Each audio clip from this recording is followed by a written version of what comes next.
podcast. This is Mike Rice here in Beijing. This is another episode of the China Stories.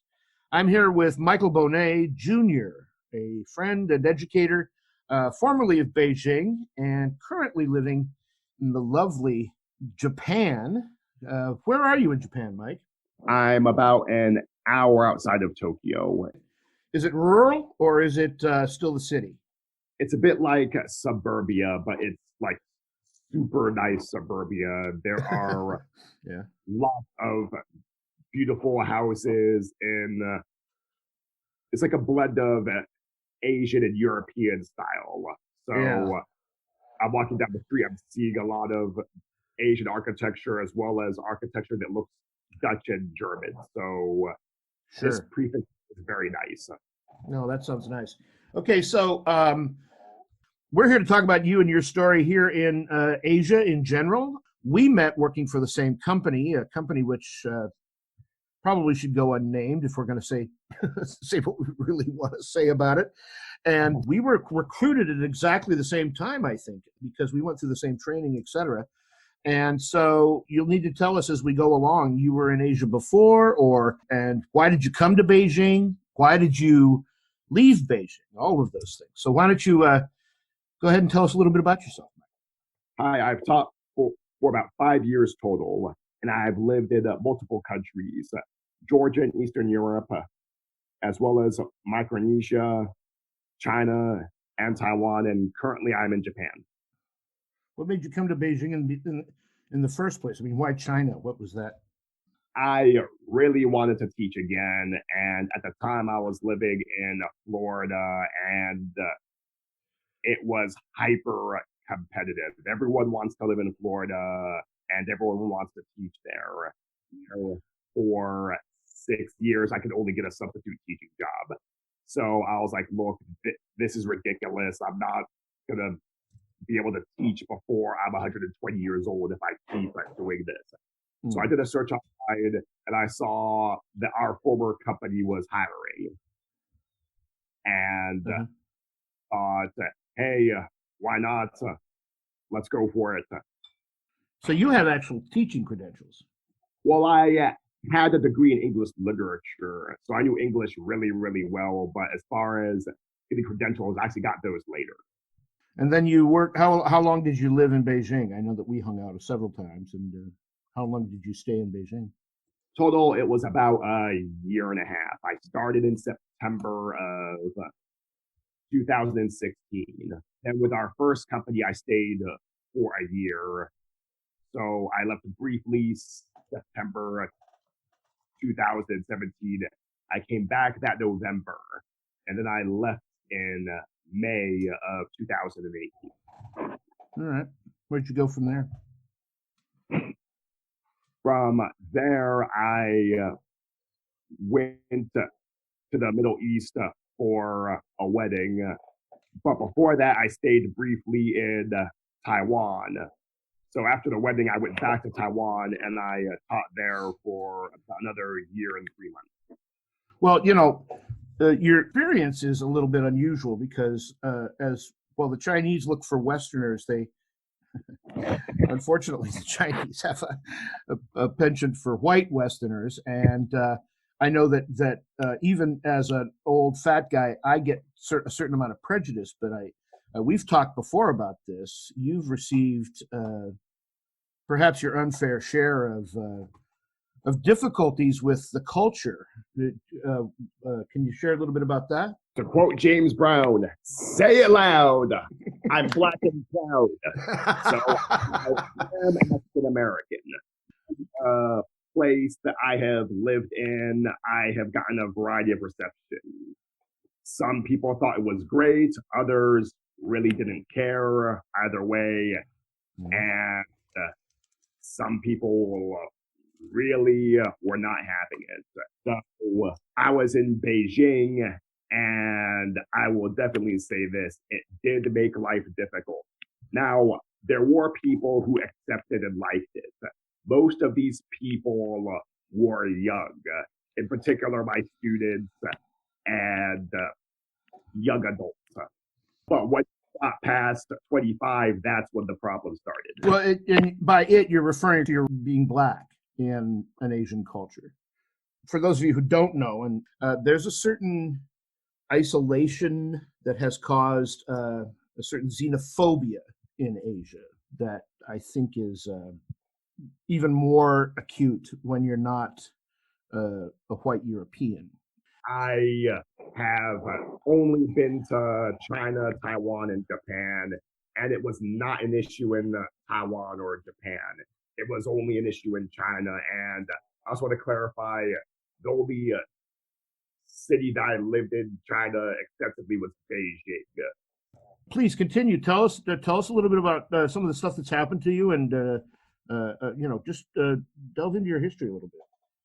Okay, first off, I am going to say what I actually told a white colleague who was afraid of going to her country of interest because she thought she'd face racism. I told her this: if you really want to experience the culture, then go.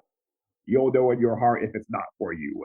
So if you really want to go to Beijing, anywhere else in China or anywhere else in the world, don't be afraid. Ooh, they're not gonna like my skin. I'm gonna be I'm sorry. into the cotton fields again. No. Yeah. Just go. Yeah, what an interesting thing for somebody to say. I mean, it didn't even occur to me. When I first came here, and like I said, I'm a fat guy, so that's another one. There's, of course, the whole thing with women too. The idea that so many people come to Beijing looking for, almost immediately start looking for some sort of partner or mate, which I find interesting.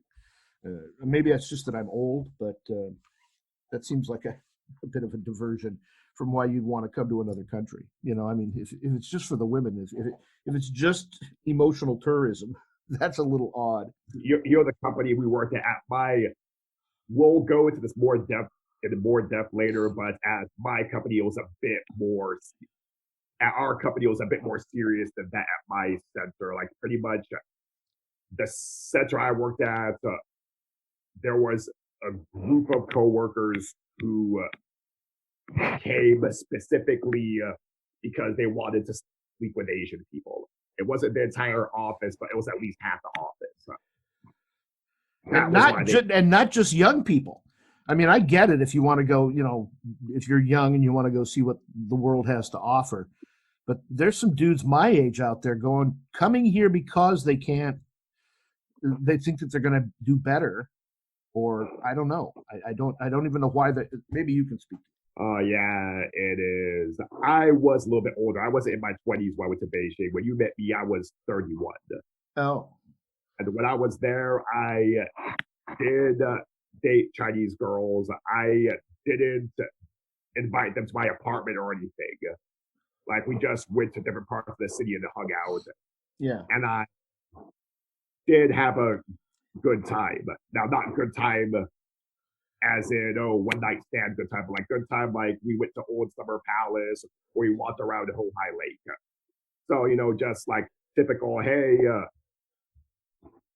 I'm new. You want to go check this out? And they'd be like, yeah, sure, I'll go with you, Michael. So I'm just going to say this. The competition for Chinese girls is very, very steep because there aren't as many girls in China as there are boys. So they're getting hit on by Chinese guys as well as foreign guys. So in particular, Chinese girls between the range of 20 through 29, they're getting asked out all the time. The competition is really steep. Now, I will say this. If you are a young white man from the UK or America in particular, you do have a bit of an edge. They really, really like those guys for reasons we can go into later.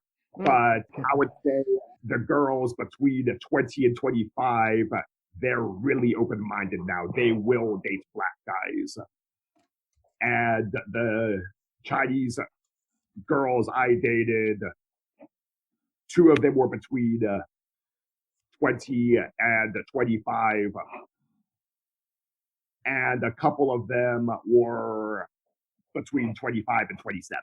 So that's kind of late for Chinese. Everybody I know is hooked up in some way. Am I right about that, or is that just some generalization I've made in my head? Well, as far as that goes, I will say this.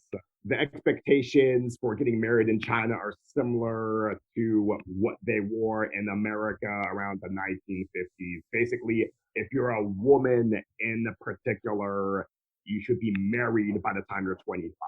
So typically once they hit around like 29, 30, a lot of the guys don't want them anymore. So they try to get married as quickly as possible once they graduate from university. So yeah, I would say that around 25, most of them are married. And typically by the time they're 30, they have a kid. It's interesting, too, because we share a common belief and a fairly traditional idea of what family is. I certainly do want to stand in the way of anybody who's trying to find happiness and has chosen an alternative path. But I do believe that there are certain things that make kids good adults, and structure is one of them. And it's interesting to see in China how that's so important, and yet there does seem to be kind of not a militant feminist movement, but the idea of women starting to realize that maybe their future doesn't lie with family. What do you think about that?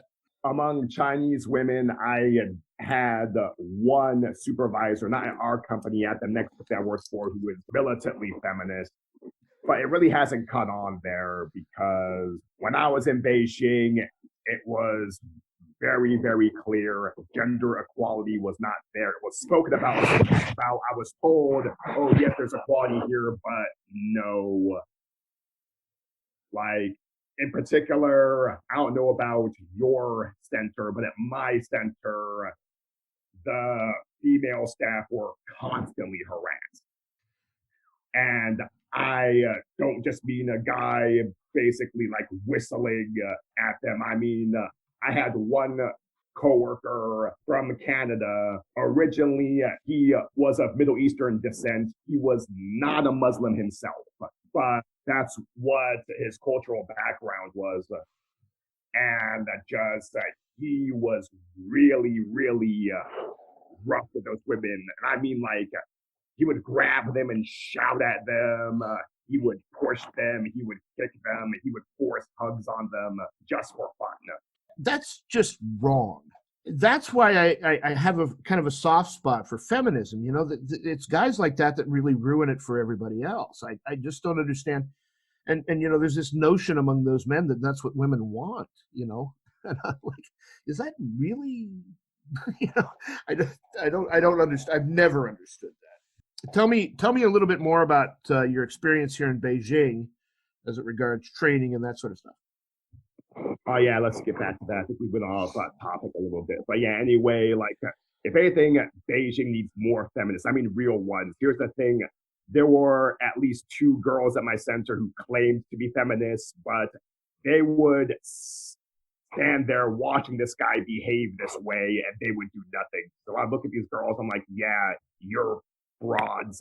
Because if you were really a feminist, you wouldn't be anywhere near this guy. But back to my experience. Yeah.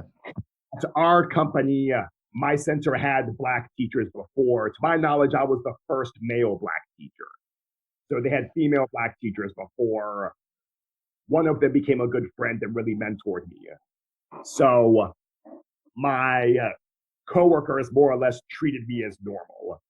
But there was one class where I started getting complaints from the parents about the way I taught.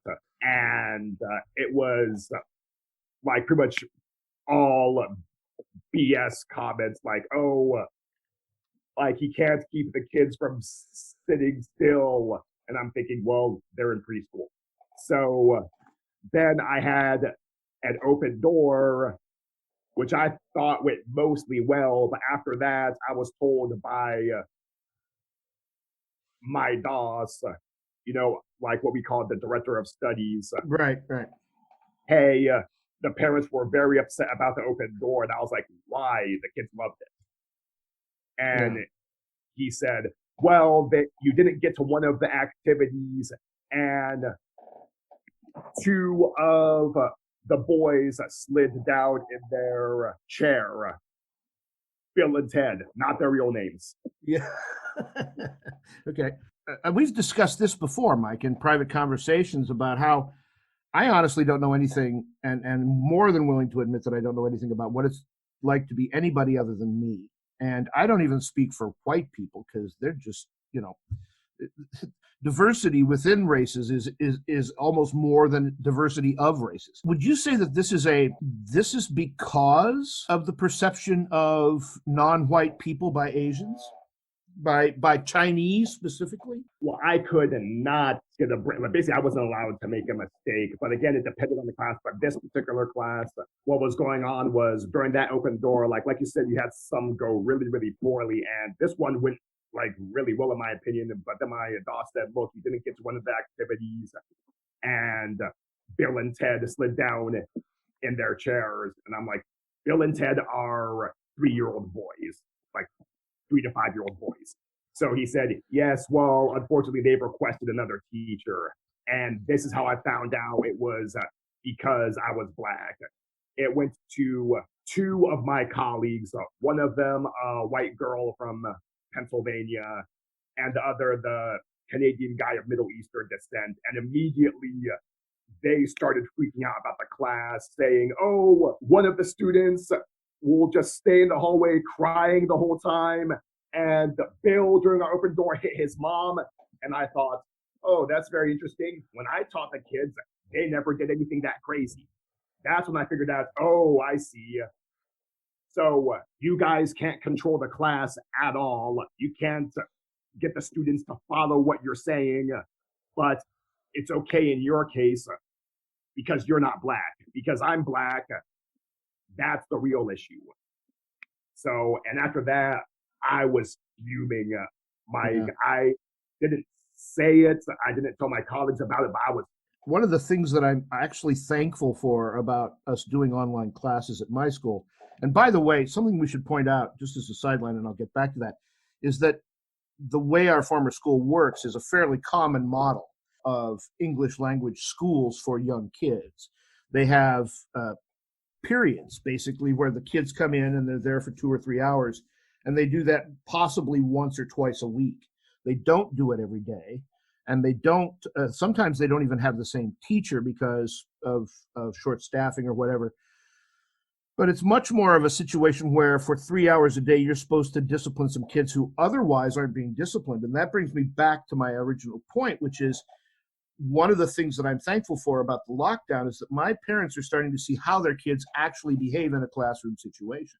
And granted, it's not a perfect classroom situation, but how it is so hard to wrangle those kids, especially since I teach 2 and 3-year-olds. They're 4 by the time they leave me, some of them, but not many. And most of the glory goes to the classes that come after me, because now all of a sudden they're sitting in class and behaving themselves and actually learning something. And I think we share this, and that we are very interested in, as far as classroom behavior is concerned, that there's a way to behave. Kind of, as teachers, I think we both approach it with kind of a compassionate discipline, that you don't want to break their spirit, but you certainly do want to get them to a point where they're actually listening to the teacher, whoever it is. And I can see that clearly when they left you, they knew that they didn't have to behave themselves anymore. And somehow that's your fault, because other teachers can't handle them because they, quite frankly, just not teachers, not good teachers anyway. It's really unfortunate that it becomes a race issue, but the Chinese have a tendency to make it that way. Well, when it comes to disciplining, that's never been an issue with me. I have always been able to get kids to behave really, really quickly. Yeah. So, but just like you said, like the race issue, like pretty much I was not allowed to make any mistakes at all. But I will say this, the good thing about the company that we worked for together is that I was not fired because of my race. What they did is they put me on sub duty until it blew over. And I never had an issue with another class because of my race, but it was that particular class. And it actually was good for me because, Mike, when I'm pissed off, I teach twice as good. So I, so I was like, okay, like if I'm gonna get screwed like this, I'll show the parents of this class they made a mistake. Yeah. And all my classes after that were amazing. And even this class, the kids, up until the day I left, the kids would still see me in the hallway. They would wave and they would say, "Hi, Teacher Michael," and they would like touch me and stuff, and Yeah. smile and giggle whenever they saw me. Great set of kids. So I'm here thinking, well, as you can see, I was a good teacher because I had them for maybe 2 or 3 months. They haven't been taught by me for another 8 months, and they still like me, and they remember me, and they're in preschool. Yeah. No, I think there's definitely, even if it's not race related, there's this lack of understanding that children want structure, and even if they don't know they want it, they need it. The kids that rebel against it, I kind of like, because they're testing their boundaries. And honestly, I find myself giving just a little because I see in them something that I don't see in other kids. You know, the kid that, it's always nice to have a room full of kids that sit and behave themselves and all learn well, but that's just not real, of course, they're children. But if you've got a majority of that, and then you've got 2 or 3 outliers, then you've got a discipline issue that's fairly easy to solve. And you don't have to, you know, it's not about, because my dad was big, you know, on the belt, but I've never been in a situation where that was necessary. However, confronting a child and being in their face about stuff, about behavior, really brings them around quickly. And I think that's we're not talking about shouting. We're not, because I don't, you know, I'm loud because getting over the noise of kids can be tough. But when I really want to discipline a kid, you just get quiet. You just get quiet. You pull them aside, and they read your intensity, even if they're still struggling with the language. Because for heaven's sakes, they're still struggling with their own language at my level, you know. So it's not too tough to convey that what they're doing is inappropriate. And I don't understand why more people don't do that. I don't understand why you would put yourself through some sort of, these are people too. And I'm like, they will be, you know, they will be if you focus and let them be people instead of, you know, undisciplined cats away mice will play nonsense, you know. So anyway, I'm sorry, I go off on that, but I totally agree with you on the notion that there is a certain amount of discipline and that your kids end up loving you. So when you left, you finished your contract at the company we worked for, and you went where? You went home after that. You went back to the States. I did go back to the States a little bit, and then I went to a new company. And I do want to touch on this. When it came to the company we were with, at my center, my Chinese colleagues would work with me, never an issue. I did get the shaft when it came to social activities, where I would be blown off for my white colleagues when it came to anything hanging out outside of work. At the same time, I thought, well, as long as they're working with me, I'm okay with that. It wasn't all of them, but I did notice there was a clear preference for them hanging out with the white teachers. Oh, interesting. You mean I'm sorry. I thought you were talking about your Western colleagues, but you're talking about the Chinese. Yeah, I think my were great. It was actually rock paper scissors, where my Chinese colleagues wanted to hang out with my Western colleagues. My Western colleagues wanted to hang out with me, and I wanted to hang out with my Chinese colleagues. So it was rock paper scissors. Basically, white beats gold, black beats white, gold beats black. That's what it was. So you were with that company for a while. Please go ahead and tell us a little bit more. Keep it as chronological as you're comfortable with, but let's talk about what got you to Japan. Let's go the long way around the barn on your story. Well, I've always wanted to come to Japan, Mike. There's really not a whole lot to say there. as soon as I got an opportunity to come to Japan, I was like, I am so there. Especially with teachers my age, Japan is the mecca for ESL teachers. Everyone has always wanted to teach in Japan, as far as I know, for good reason, because of the level of development, because of the technology, because of how kind and respectful the people are. Japan's amazing. What really drew me to Japan from a young age was the martial arts culture. All of my heroes growing up were trained in the Japanese martial arts, like Daniel from the Karate Kid, like the Teenage Mutant Ninja Turtles. Well, you are a martial artist, right? You're. Do you have a?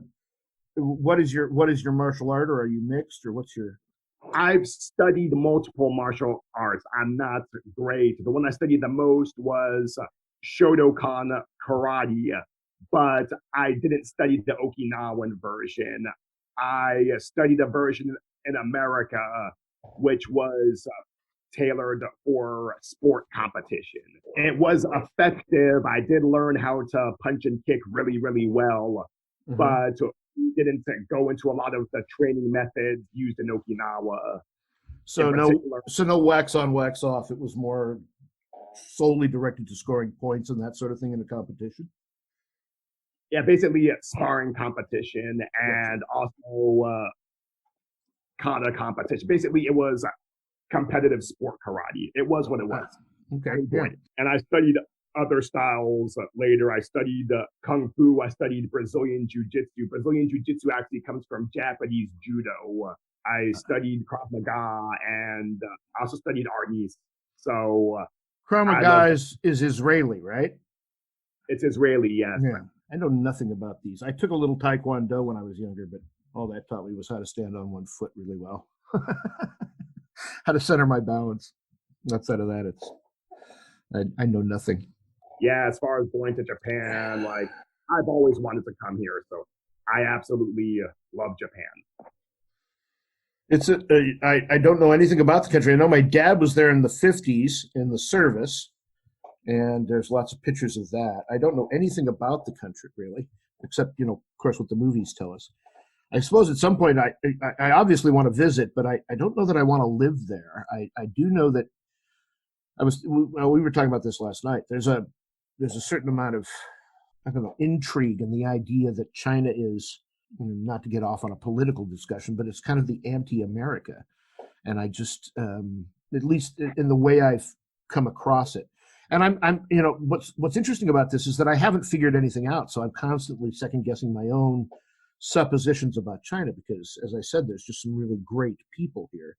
But I'm absolutely confused about how an entire nation of so many people could be subdued by such a small minority. But then again, there's apartheid. So I guess there's, obviously small groups can control large populations. I have no idea how you get there. I'm always looking for it somewhere here in China. Japan, of course, has a completely much more Western history. And of course, the Chinese hate the Japanese, and not without reason, but it's one of those constant things. All their TV shows are about evil Japanese soldiers during the war. Not all their TV shows, but those historical dramas you see all the time. So when you left China, you first went to Taiwan. Tell me a little bit about Taiwan. Taiwan was super nice, but really we should talk about my second experience. Okay, go ahead. That was when I really felt discriminated against, because I was. It was absurd.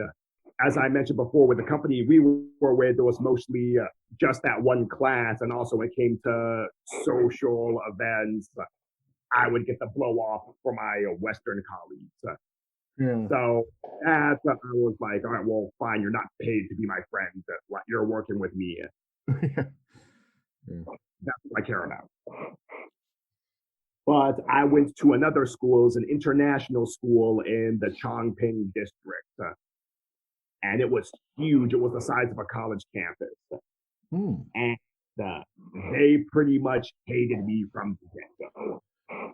Really? I got the job because I was referred to the place by a guy I met at our company. I'll just call him Harvey, not his real name. Okay. But once I went there, it was constant. I was slandered. I was ignored.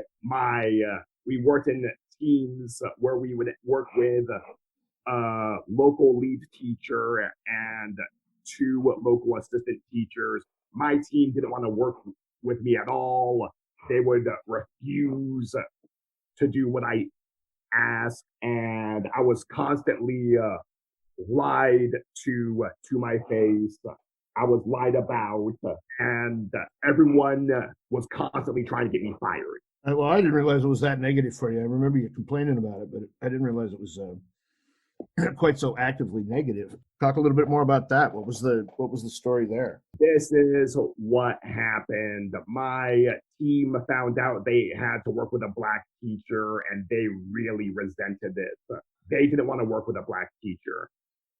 There were three white teachers there, including Harvey, and they loved the white teachers and gushed all over them. But when I was there, they didn't even want to look me in the face. And I would say within my first 2 weeks, one of the assistants demanded to be moved somewhere else. She didn't say it was because I was black, but she made up a lie accusing me of temper issues. And the vice principal confronted me and said, one of your teammates doesn't want to work with you. And she said, you have a bad temper. And if this keeps going on, you'll have no one to run your class. And I told her, I have not lost my temper since I've started working here. In fact, I usually don't lose my temper. I'm a pretty patient and mellow guy. Yeah. But basically, she just didn't want to work with me. And what really prompted this was we were supposed to take iPad videos for the parents. And I took a video and I wanted her to do the video again. And she just said no. She refused and argued with me for 10 minutes. So if anyone had issues, it was her. And this is a Chinese woman? Yes. There is a prejudice here, Mike. I'm always amazed by it. I'll tell you a short story. I sneaked on to. I heard at our former school that there was in Beijing. There's a African American WeChat group. There's more than one, but the one I sneaked onto. But there was a lot of complaints about a lot of Western complaints that the Chinese had been corrupted by Western media. As we know, there's a tendency by all Americans, it seems these days, to blame the United States for, they're the dumping ground for all things bad in the world. And I find it interesting that, but there was some concerns about, obviously they were confronting the idea that, the Chinese have a tendency to not handle race issues well. What I found in this group was that there was this idea that somehow they traveled all this way only to find that the West had ruined China too. And I thought that was really unfortunate because I don't think you can, again, not really knowing what it means to be anything other than myself, I just didn't see how they could draw the correlation. Do you think that there's a Western component to the racism here in China? No. The Western colleagues I worked with were the ones protecting me from discrimination. So, no, it doesn't come from the West. It comes from the attitude that dark-skinned people are inferior, and it has clearly been there before extensive Western influence. So that's a load of baloney saying, oh, this came from the West. No, it did not. There's a caveat. People who go over to Beijing from India or Pakistan or the Middle East, from what I've observed, they usually don't have issues. But anyone of African descent usually does.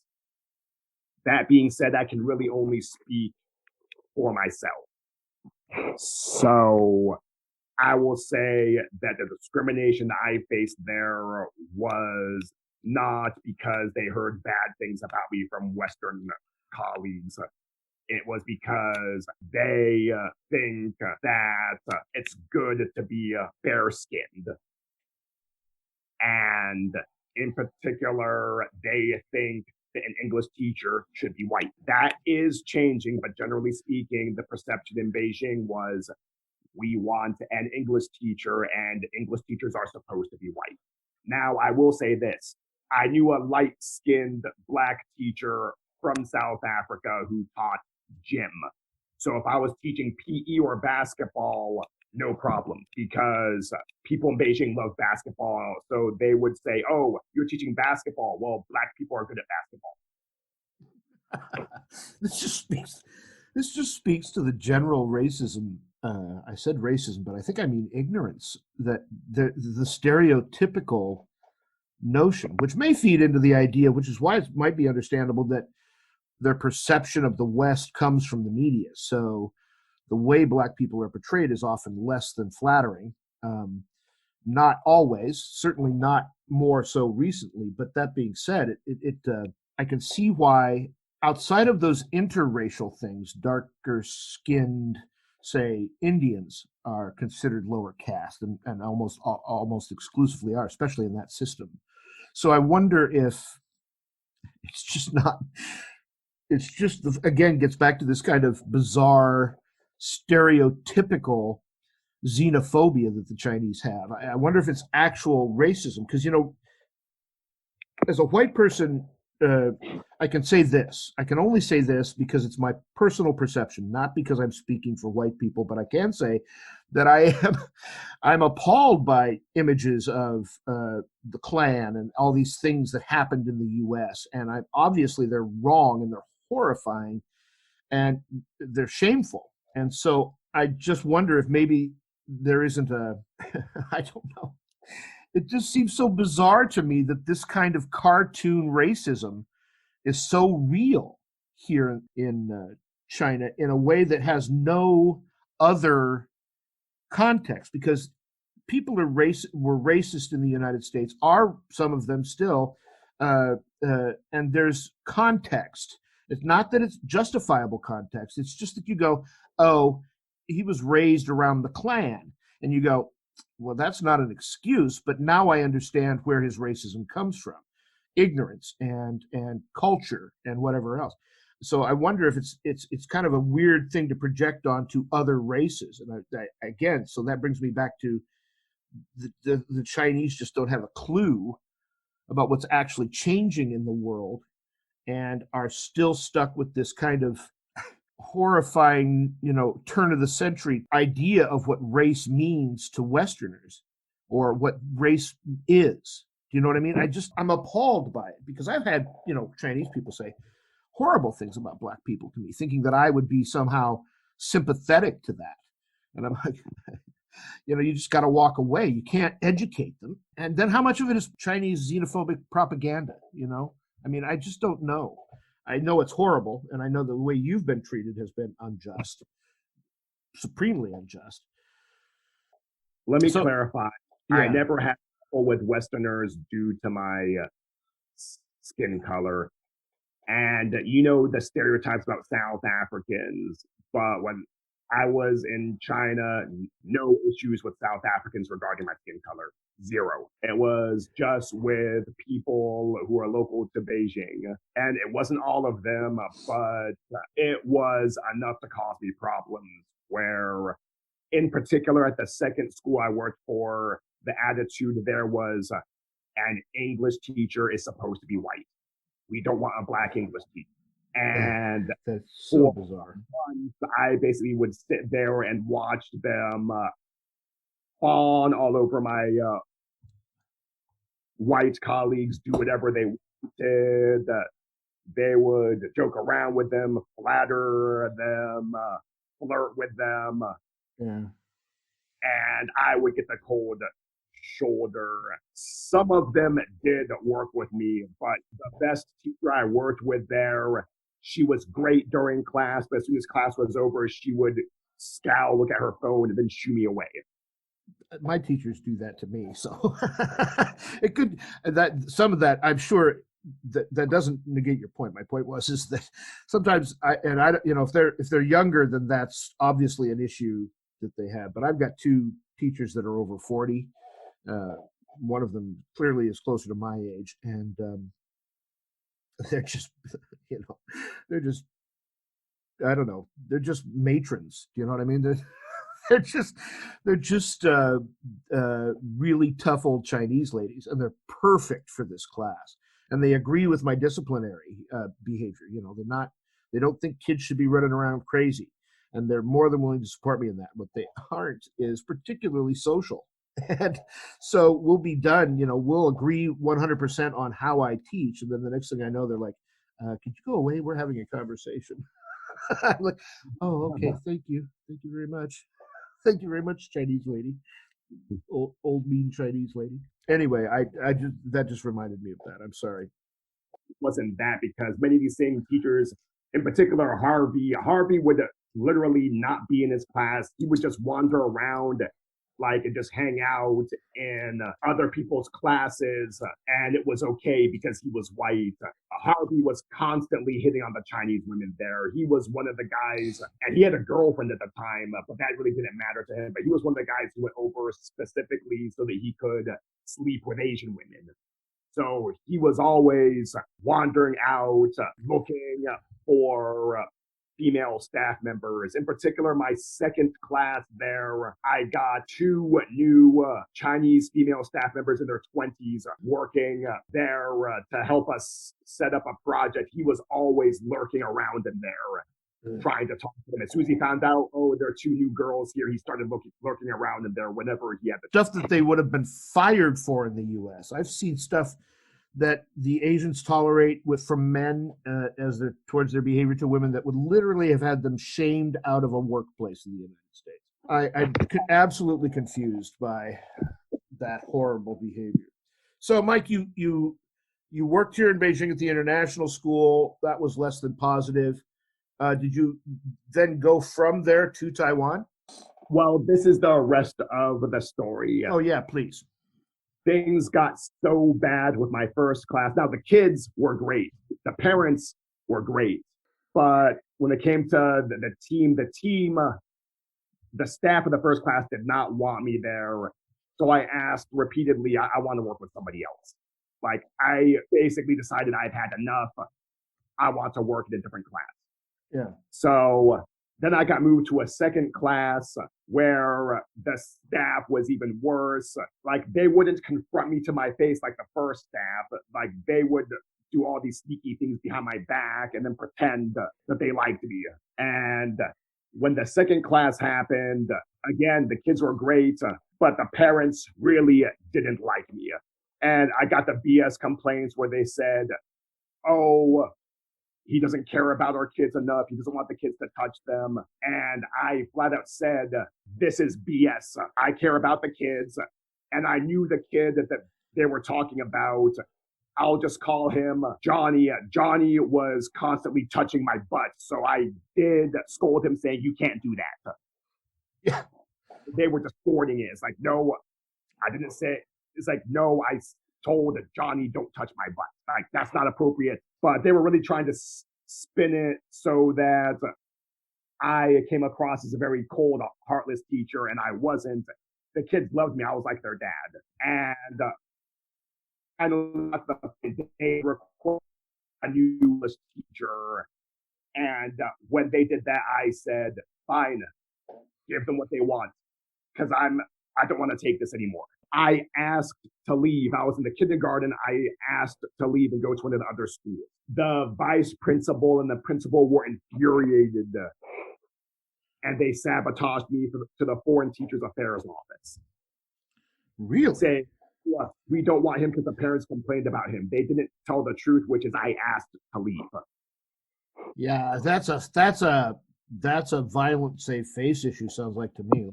They were worried they'd be shamed in some way. Wow. It was exactly that. And my response to that is this. This is because of the way you handled this situation. You knew this was going on. I brought this up to you before. So I have no sympathy for you. This is on you.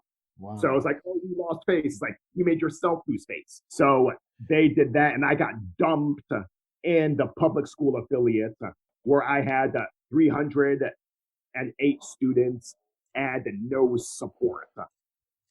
I did very well there, and the students were great. When I walked in there, I was like a pro wrestler. I was like John Cena or CM Punk.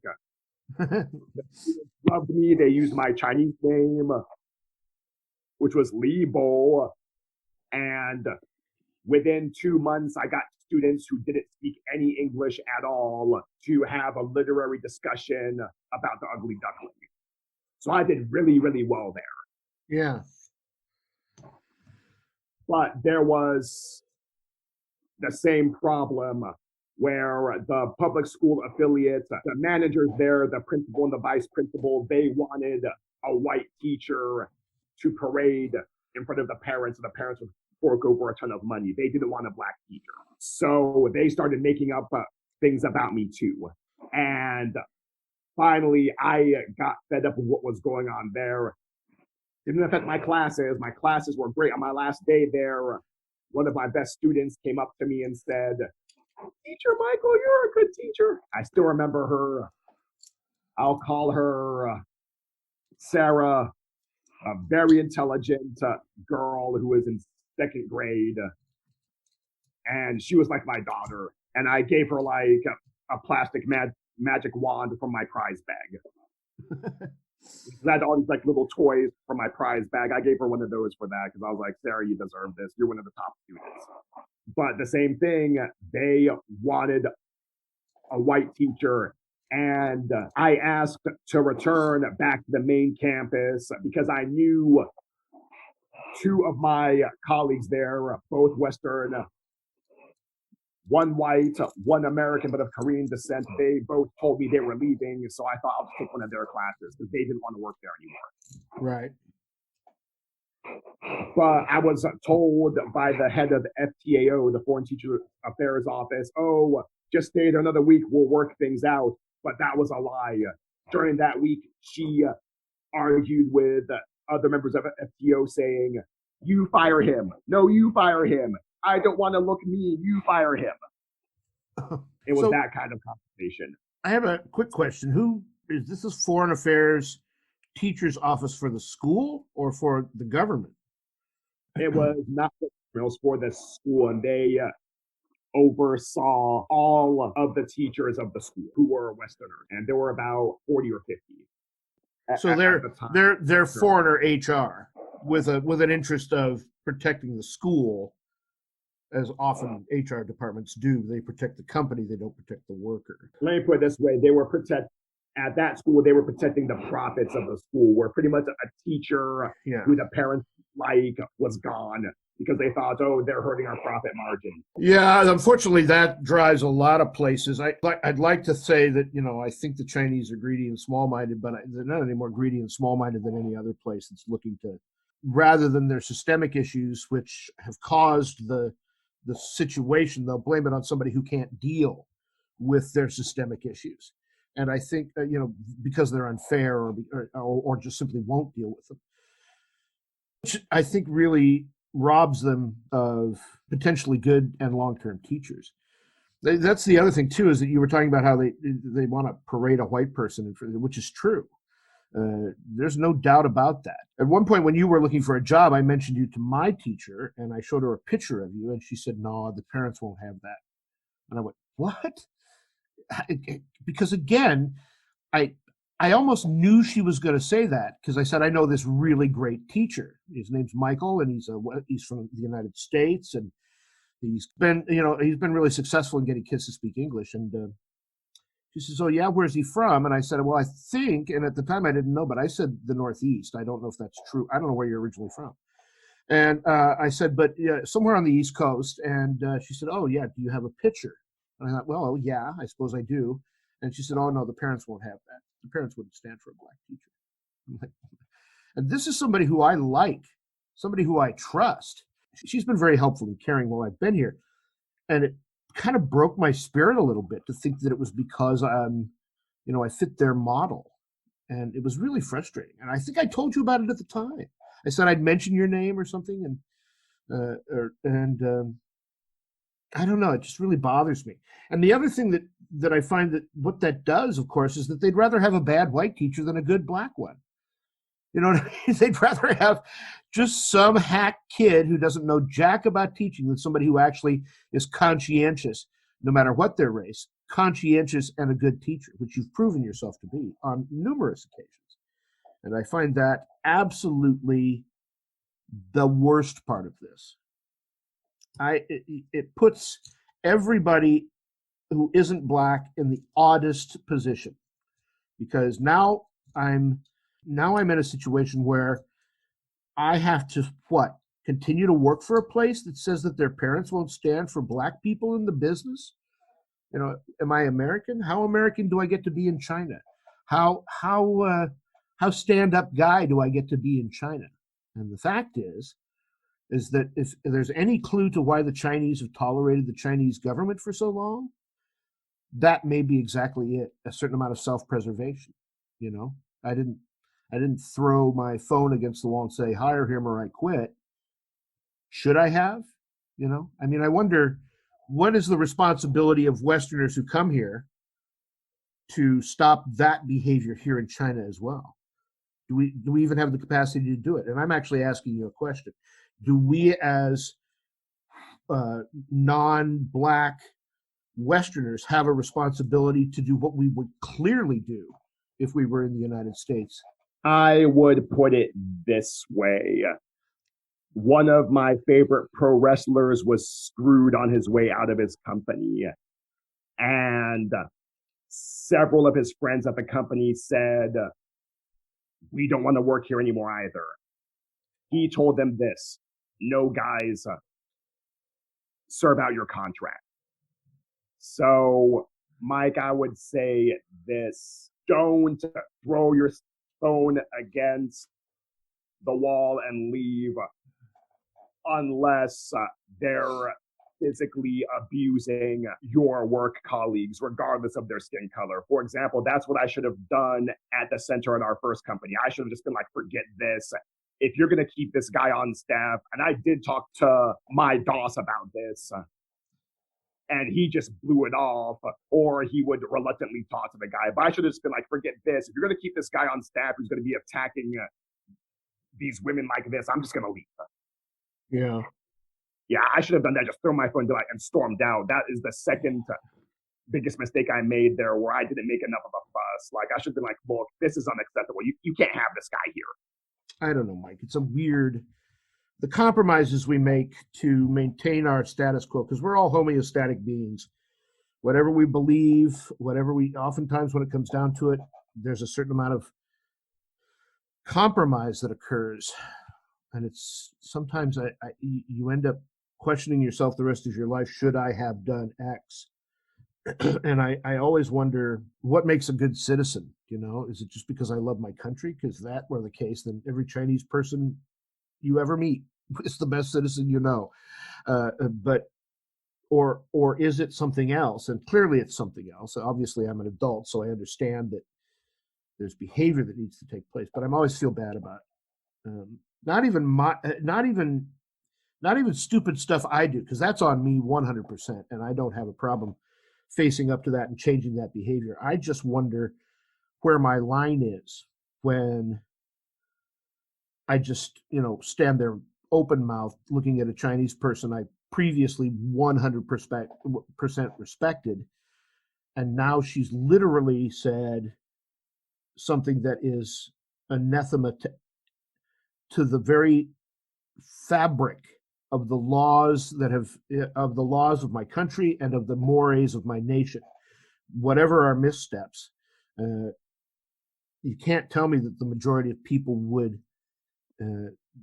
even find that remotely acceptable in the United States. And I just, I don't know. I just felt like there was I wonder how many other people compromise on those issues. You're talking about women, and you obviously have a strong defense of people. I'd be interested to hear if you're willing to talk about where that comes from for you, because you've told me, and I find it to be a really strong part of your personality, and one of the things I really like about you. Can you tell me where where you drive the majority of your thinking on behavior and morals? Do you mind? I don't want to sandbag you here. There are many factors. Ultimately, it comes from I am a man of faith, Mike. Yeah. So that's very clear. And ultimately, it comes from that. But even just growing up, before I became a man of faith, I was obsessed with superheroes. I loved how they always stood up for the weak and the downtrodden and always protected people. Spider-Man in particular, but also Batman, Wonder Woman, the X-Men, but Spider-Man in particular, he would always drop what he was doing and help the people who were in serious danger, even if it meant that he would miss one of his life commitments, like school or a social event for his girlfriend or aunt. So, like, he would say, look, like, I'm going to be late for my girlfriend's birthday party, but this person's going to die, so I need to hurry up and save them. And that really had an impact on me. It also strengthened my faith, and that has just always been there. Also, I was the oldest brother in my family, and the older brother creed. Number one, pick on your younger siblings. Number two, beat up anyone else who tries it.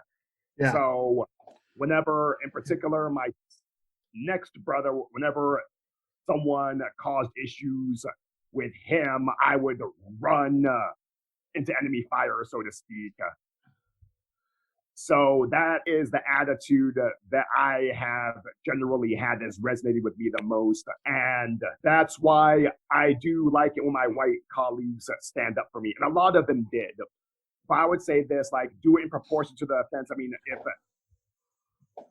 if the local colleagues, I'll just say, if at Beijing, like, there are Chinese colleagues who aren't treating Black people well, don't make a mountain out of a molehill. But for example, if it's just things like, oh, we think Black people are ugly, I would say let that ride. Because if I heard that, I would just kind of like snicker and go on my way. Well, Mike, you know me, I'm kind of vain anyway. So like, I was like, oh, really, Black people are ugly. Yeah, that's why I modeled for my previous company. Yeah, and not to mention the fact that you're seriously body conscious. You work out on a regular basis. You're really cut, right? So you're not some schlub. But the point is, that's a bizarre thing to me. I had a Chinese person call me a white trash the other day, and I just laughed because I'm not even sure she knows what that means. I think she just thinks it's offensive. Anyway, I got a little off the track there, but the point is that it makes me laugh when the Chinese try to insult people because they don't, in English, by the way. She called me that in English. She said, you're white trash. She was standing in the middle of the doorway that people were trying to get in and out of. I said, could you just get out of the door? I said it in English. And she turns around and she goes, you're ugly and fat, white trash. I said, yes, and I don't think you know what that means. And I just walked away. It was really funny. It was just one of those bizarre, she doesn't know what the hell she's talking about. So I wonder how often, again, this gets back to that idea that it's some sort of cartoon. And I mean, by cartoon, I don't mean funny or light. I mean, it's a parody of racism that is justified by them as, and could be more likely seen as xenophobic. Because again, I don't think anybody in China is burning crosses on the lawn. I think they're just stupid about race. And so therefore they have these ridiculous prejudices on which they act that have no other base than their own culture. And they're like, oh, well, other people feel this way too. I'm like, not so much, not so much anymore.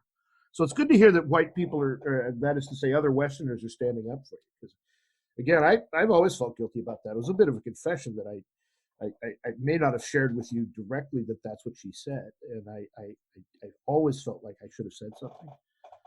Much better. Like you actually did stand up to her. I heard what you said to her in response. You did stand up to her, but Mike, it wasn't worth losing your job over.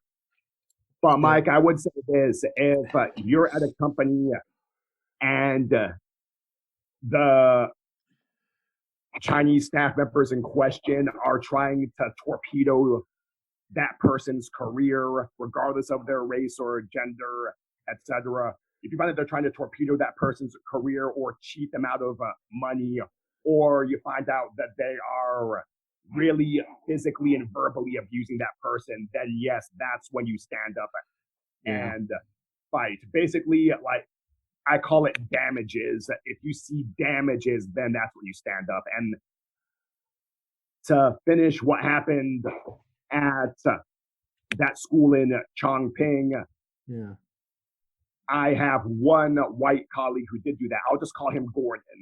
Mm-hmm. He saw the way I was being treated, and he fought for me tooth and nail. Well, good for him.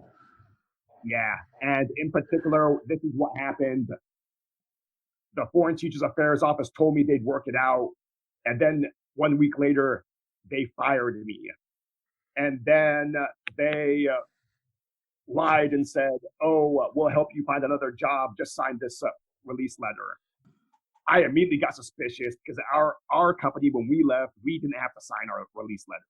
Yeah. So I had a friend read it, and I'll call him Lucius.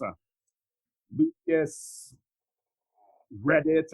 He is also white. He read it and he told me this: Mike, if your school owes you money, don't sign this, because once you sign this, they don't have to give you another cent. And they owed me at least $4,500 American. Oh God, a lot of kwai, a lot of RMB. Yes, because they hadn't paid my last month's salary yet, and if under the law, they were supposed to pay me severance pay if they fired me. So, this is the second time I've heard about this. I didn't know this was the law.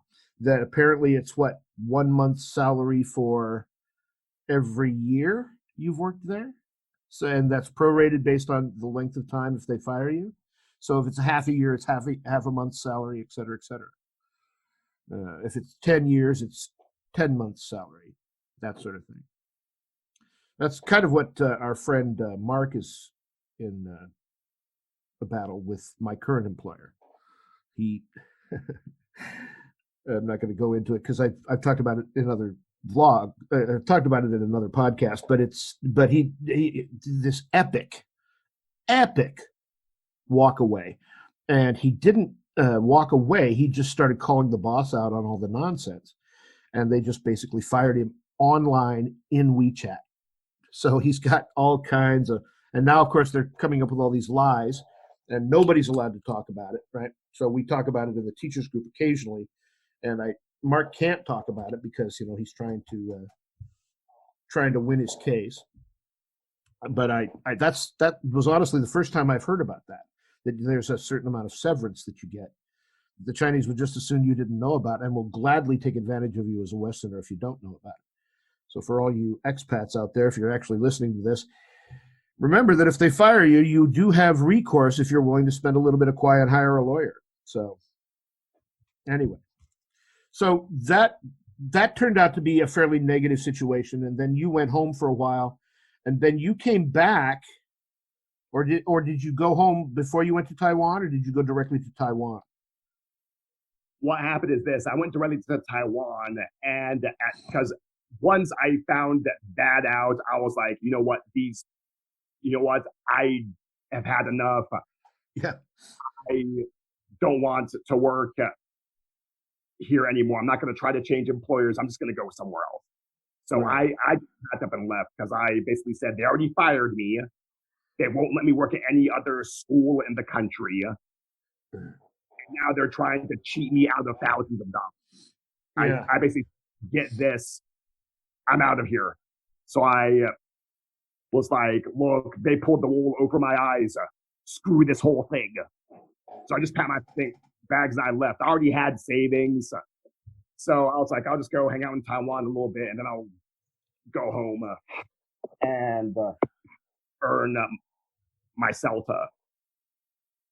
But when I was in Taiwan, I more or less had forgotten about this because I was like, that was awful. But I'm in Taiwan. I'm just going to enjoy my time here. They send me this I still have a copy of it. They send me this really nasty, threatening letter where they trash my performance, lie about everything that ever happened. And then they said, if you don't sign that letter and give it back to us, it was like it was written by the mob. It's like, if you don't sign that letter and get it back to us, we're going to report you to the police. And I was like, for what? You're going to report me to the police for the fact that you tried to steal more than $4,500 from me. You're going to try to report me to the police for the fact that you sucked up and kissed the feet of my white colleagues and treated me like a garbage. Like, what are you going to tell them? So I got mad and I wrote back and I was like, look, you leave me alone. I've already told the U.S. Embassy in China what's going on. So you leave me alone or I'll use all the resources available to me as a U.S. citizen to make you leave me alone. Because I was like, look, I was getting mad. I was like, look, I just left. I was going to leave that money on the table. Like for me, like it was a moral victory because like I didn't sign the paper. It was a moral victory. I was like, all right, these guys screwed me in all the ways they could possibly, but at least I didn't sign this. So I was happy to, you know what, like I'll consider this an exit tax to get away from you. But when they basically kicked me when I was on the ground, I was like, okay, you kicked me when I was on the ground. You'd already won the fight. Like you hit me with the right hook, you knocked me down, even though it was a low blow, but you knocked me down, and now you're kicking me in the balls as I'm down. I'm like, okay, I'm not going to take this anymore. Yeah. And they changed their tone very quickly. But I went to Gordon. I told Gordon what happened. I said, look, if you ever leave, just be aware that that they fired me and they tried to cheat me, and this is how they tried to cheat me. Make sure that they don't do the same thing to you, Gordon. And I actually told Gordon, don't get involved. I've already left. But I'm just letting you know because you've always had my back that this is how they treated me. So if you ever decide to leave, watch this. Gordon, to his credit, thought about it for a while and he said, you know what? I'm not going to let them treat Mike this way. He marched down to FTAO and he demanded that they pay me my money. He put his neck on the line. Yeah. Yeah, he was like, I heard what you did to Mike. What you did was wrong. You need to give him his money. And I'm not taking no for an answer. You need to pay Mike. So in that circumstance, what he did was right. Well, Gordon always did the right thing. But like I would say, if a white Westerner wants to know what to do in that circumstance, follow Gordon's example. They didn't give me my severance, but they gave me, I would say, maybe 3/4 of the money that they owed me because of Gordon. Well, it was absolutely worth it to them to have that fight because the money's more important than people. The Beijing ESL industry is hyper-capitalist. In fact, most of the ESL companies I've worked with, it's been capitalist. So like people say like, oh, capitalism is bad. It's like, well, it's pretty much worldwide, especially in ESL. Yeah, and it's not capitalism is bad. It's the way people practice it. It's the avarice that falls, the unfortunate part of human behavior. There's no charity, it seems, anymore. I don't understand, and I mean that in the most broad and biblical sense. There's just I don't know. Nobody seems to care. Yeah. So, yeah, and that always drove me nuts. Actually, it wasn't this school, but there was another school I worked at. I won't name the school, but the students were allowed to physically attack the staff members, myself included, just because their parents paid money. And what really stuck in my craw was this guy, he claimed to be a man of faith, but it was all fake. He basically claimed to be a man of faith because he would go to the Western churches and trick naive, gullible Westerners like myself to work for him about 13 and a half more hours per week for the same or 80% of the pay as someone working at a secular school for 20 hours a week. This is Taiwan we're talking about now. I'll just say it wasn't in China. I'll just leave it at that. But like this guy is super greedy. And I did argue with him multiple times, and he would make up all these lies and excuses and other nonsense. But at the end of the day, it just came down to the fact that the guy was greedy. Did I ever tell you what he did to one of my best classes? Maybe you have, but you clearly haven't told my listeners, so go ahead.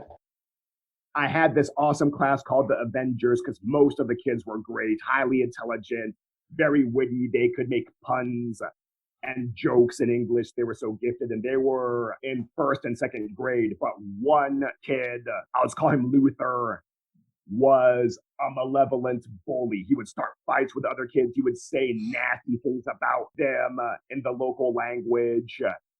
He would lie about them to my boss, try to get them into trouble. If they had a position in class that he wanted, he would try to seize their position. And he was just really malicious. Luther is the worst student I've ever taught, not his real name. Yeah. But I asked multiple times, get rid of this kid. He's a bully and he's malevolent. And my boss would always say, oh, kids are normally good and we must show him grace, yada, yada, yada. Yeah, basically playing the grace card. And I told him this, which like, no, we need to use justice. There's not just grace in faith. There's also justice. And we have a student like this, you get rid of them. I finally told him because I told the other students that I was asking for Luther to be removed. Yeah. I told them this, look, I know Luther, I've seen the way he treats you. And my students trusted me because I wouldn't let him bully them. So I told them, like, look, I know that he mistreats you. I know that he attacks you. I know he does these things to you. I'm asking for him to be removed. And they said, in summary, good, we don't want him here. So I told my boss, the other students told me flat out, they don't want him in class. They don't want him in class, yeah. Yeah, they want him to leave. So he goes and he scolds them, saying, you have to put up with Luther because you have to show grace and you have to put up with him or else. He basically intimidates and bullies them and says, you have to tolerate him being in class. And it was all because he wanted that extra check. He wanted 13 checks a month instead of 12 checks a month. To him, it was all about, oh, I don't want to lose that 13th check. So he goes in and he intimidates and scolds and bullies the good kids. And I was fuming. Yeah. And afterwards, right when that particular course was finished, 3 of my best students did not come back. And I think it was because of the teacher, not necessarily because of this Luther character. Because of Luther, basically. Yeah. It was handled. I was looking at my boss. There's a phrase called don't cast your pearls before swine. So I got to the point where I didn't want to argue with him anymore because it was just excuse, lie, right. threatening to fire me. And, but long story short, I'm looking at him. I'm just like, you wanted 13 checks a month. So you kept Luther, but now we lost 3 other students. So you're down to 10 checks a month instead of having 12. Yeah, smart move. That's unbelievable. Yeah. Luther until another student, I'll call her Diana, she finally started talking to him directly. She was in 4th grade at the time. She finally spoke up and went to my boss and said, Luther treats me this way. And he said some really nasty things in the local language, like even sexual harassment, even one sexual harassment comment. I won't repeat what he said, but it was a pretty nasty thing that he told her. And at the time, he was either in 2nd or 3rd grade. Diana had enough, and then I believe her parents started complaining. But regardless, finally, my boss got rid of Luther, but at that time it was too late. I was like, I'm leaving your school and I'm not coming back. It seems to me that there's this unfortunate focus on this. Again, this gets back to their culture and how they've interpreted what it means to make money and the situations that are involved as it regards the transiency of their ability to make money and living in a situation where making money seems to be only okay if the government says it's okay. And so when they have a chance to make any kind of money, they don't want to lose that. And they're willing to sacrifice just about anybody to make sure it continues. It's really unfortunate. So you're in Japan now as we start to come down to the last bits of this. You're in Japan now, and you're working for. Is it a school similar to the format of the one we both worked at, or is it a different kind of format? What's the school like there? It's a very different kind of school. I don't want to say too much about it right now. I mean, my experience in Japan is very, very good so far. Yeah. Still really new here, so I don't want to say anything while I've been here less than 2 months, so I really don't have much to say other than since I've been here, it's been great, and I definitely want to stay in Japan longer. So when it comes to my current school, I really don't have that much to say. I'm still learning things here. Yeah. Is the language going to be an issue? Because Chinese is no walk in the park. Learning the language is very, very different from Chinese. Well, yeah, clearly, but I mean, I just wondered if it was. Is it more difficult, or is it about the same? Speaking is much easier because they don't have tones. Writing is a lot more difficult because they have 4 different alphabets. Yeah, that's right. So, oh my God. So, is there like a pinyin for that? Is there a way to anglicize it so you can learn to speak it better? Or speaking really isn't the issue because it's easy to pronounce. It's not like Chinese. I'm still studying Chinese, by the way, but it's not like Chinese where Chinese, you basically have to sing the vowels. That's why it's called a tonal language. You have to sing the vowels. Just what makes it really hard for most people from the West, because most Western languages don't have tones. You don't sing the vowels. But in Chinese, you do. Yeah. So that's what made Chinese so difficult for me, because I'd always sing it wrong because I'm basically tone deaf. I totally get that. Yeah. But it'll just be really hard. I remember at our first company, I met there are actually 3 people who were fluent, but they went to university and studied at university for 4 years. One of them actually studied abroad in China before, in Shanghai. So they were able to fly through it, but I spoke with the third one. She was a girl. But I finally just asked her, how long did it take you to learn Chinese? And she smiled and she said 4 years. As well as she knows it. The funny thing is that there's a guy. Well, again, I keep mentioning Mark, but he speaks extremely good Chinese. But whether or not he could actually pass an HSK, I don't know. And HSK, for those of you who don't know, is the standardized international test for Chinese that the Chinese have accepted, developed by them at Peking University, et cetera, et cetera. It goes from HSK 1 being, how do I get around, left, right, up, down, north, south, east, west, all of it speaking. You don't have to know any characters. You do have to be able to understand and read tones and pinyin, because there is a speaking portion, but for the most part, it's fairly basic stuff. It doesn't seem that way when you first look at it, but eventually you get to realize they're not really pushing you to be able to do anything except, get off on the right stop on the subway, which you can do anyway, because they say it in English in the subway, as brutal as that English is. But that being said, you get into HS2 and 3, and that's by the time you're done with 3, you're supposed to be able to read a Chinese newspaper, which is like saying 6th grade English, right? Which is basically what all newspapers are written towards in the United States. So the idea that then if you're talking about HSK 5, you're supposed to be able to read literature and poetry and understand it and its context and blah, blah, blah. I'm always amazed by that. Mark can do all of that, and he's pretty much, outside of private lessons, self-taught. You also mentioned he always draws the characters obsessively. Yes, he absolutely. That's the other thing. His discipline for learning language, it's not just a gift. His discipline for learning it is intense. I mean, I've never seen anything like it. He fits it in. If he sits down for just 5 minutes, he can knock out, 10, 15 versions of the same character. If you think about it, that'd be like practicing your alphabet in between classes. You know what I mean? So, so for a student, and his discipline in that is amazing.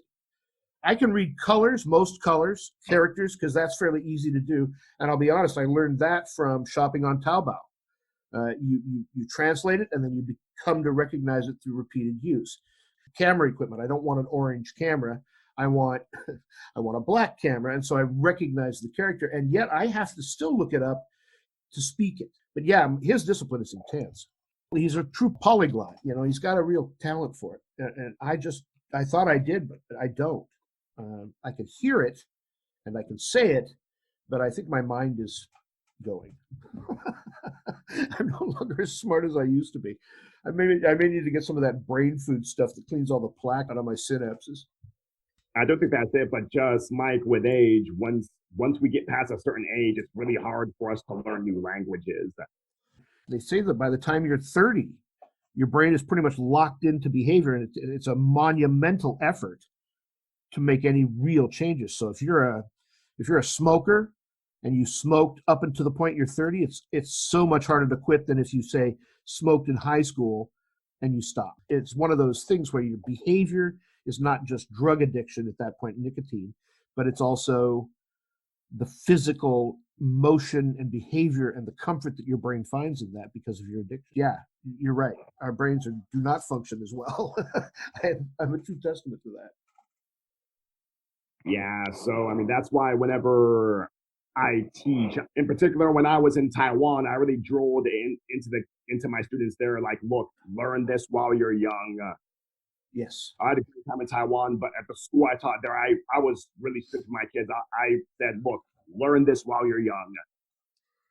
Yeah. Because a lot of people don't know this, but my mom is fluent in Chinese. She tried to teach me when I was in elementary school, but then when I went to China and I went to Taiwan, I really needed the language. I wanted to speak it, but I was 31.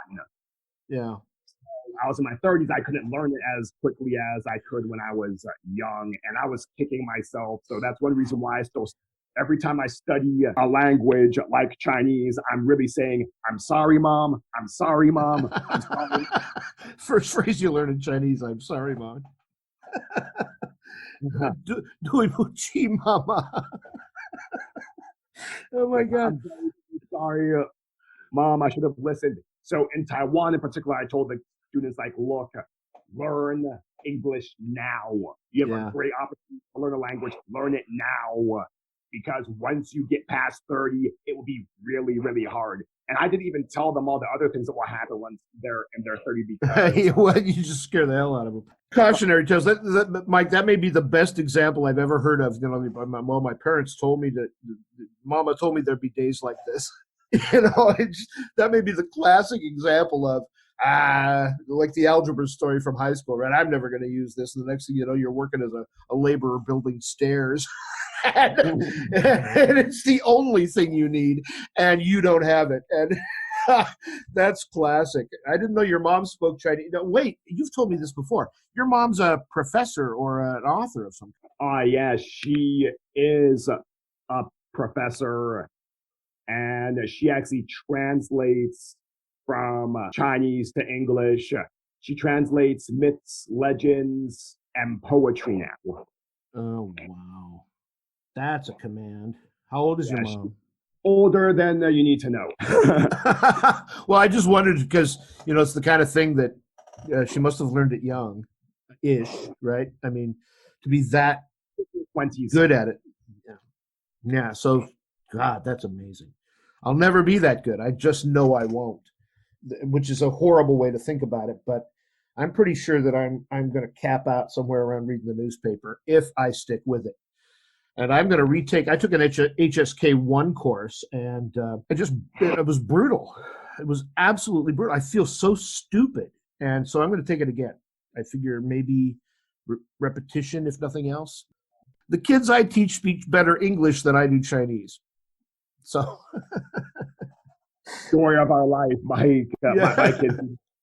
Yeah. Like I have.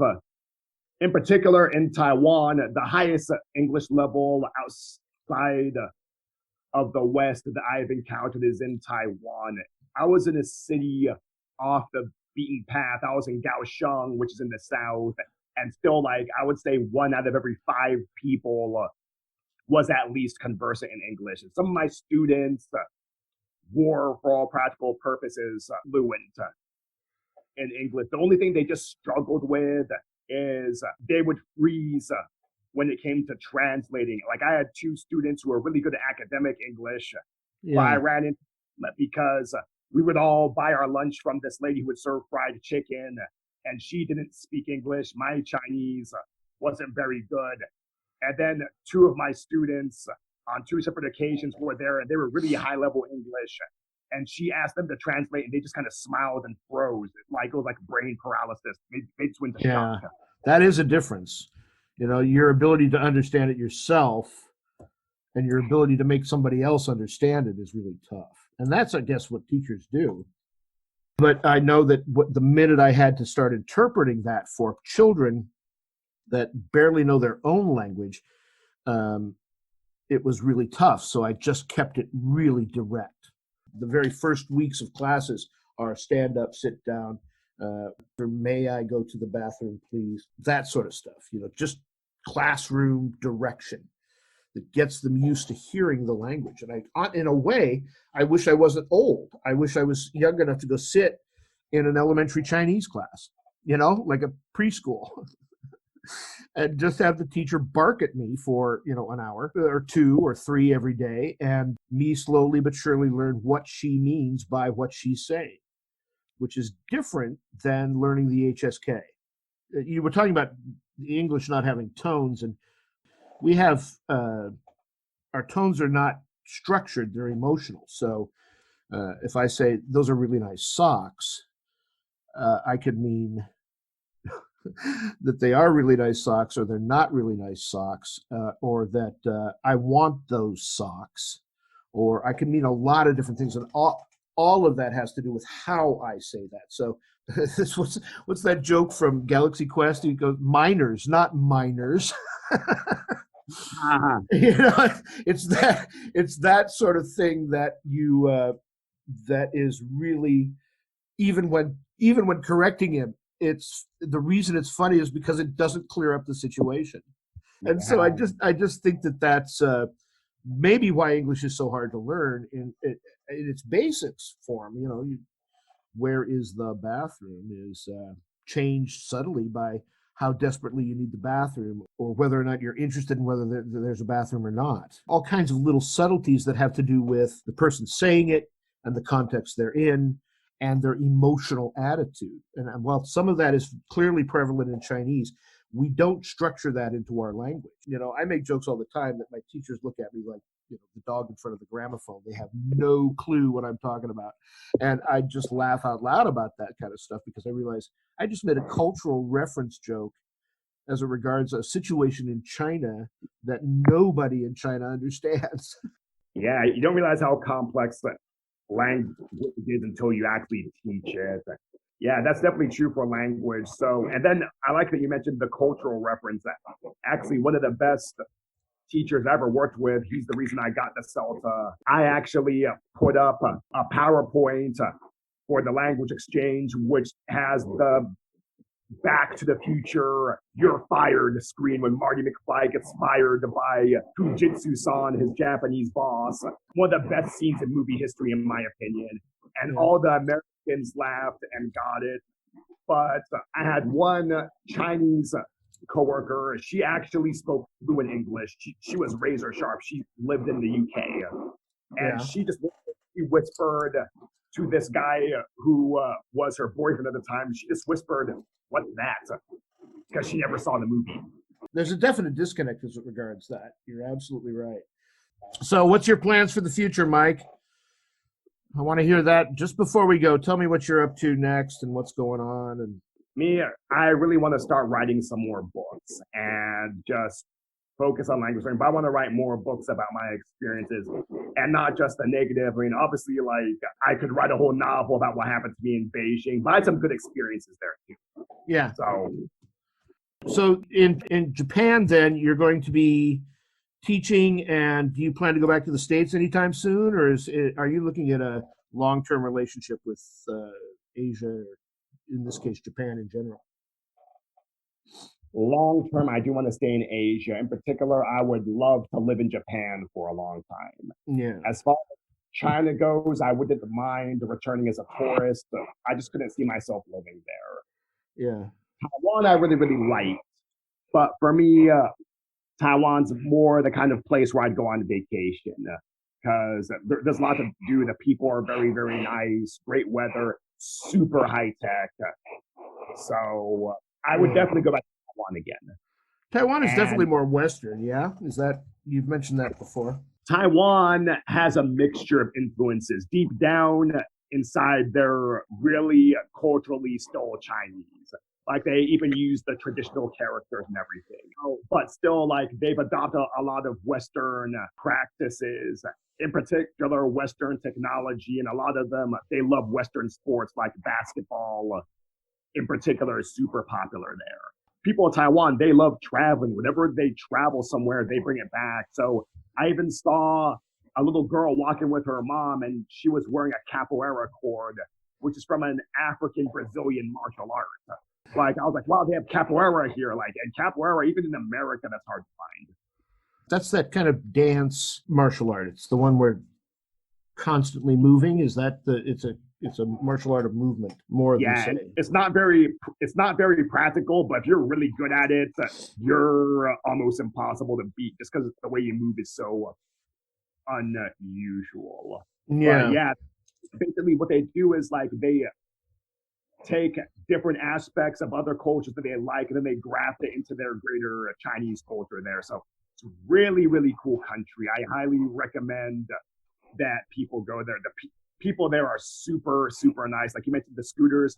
I saw 2 scooter accidents, and both times the people checked on each other before the police arrived. Got up and they went over and they're like talking to each other in Chinese, saying, "Are you okay? Like, how is everything?" So I love Taiwan. So I would definitely go back there on vacations and things. As far as working goes, I think Japan's a better fit work wise because when I was in Taiwan, they used more of the American style curriculum where they kind of try to make you a jack of all trades. That really doesn't work for me. I'm more British style where you focus on getting good at one particular skill set and you really you basically become a savant at one thing. Like that's better for my personality. So I'd probably stay in Japan. I do want to visit Korea, and I would love to visit other East Asian countries also. So for me, this is probably going to be a long-term move. We're talking like a decade or more.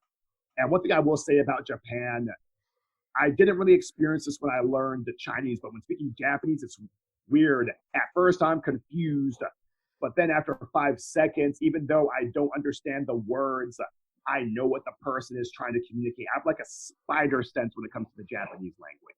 oh, interesting.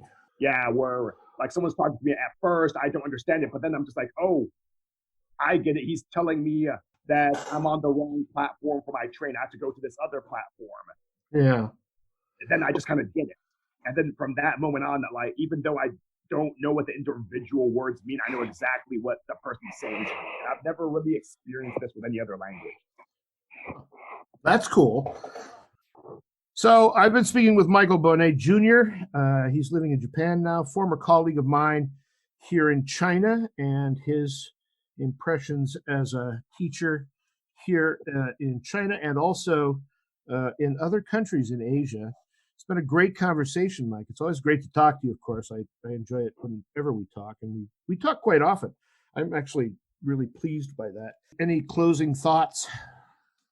The key thing is this.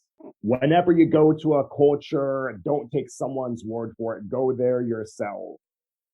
And I know we just talked a lot about race here, but here's the thing.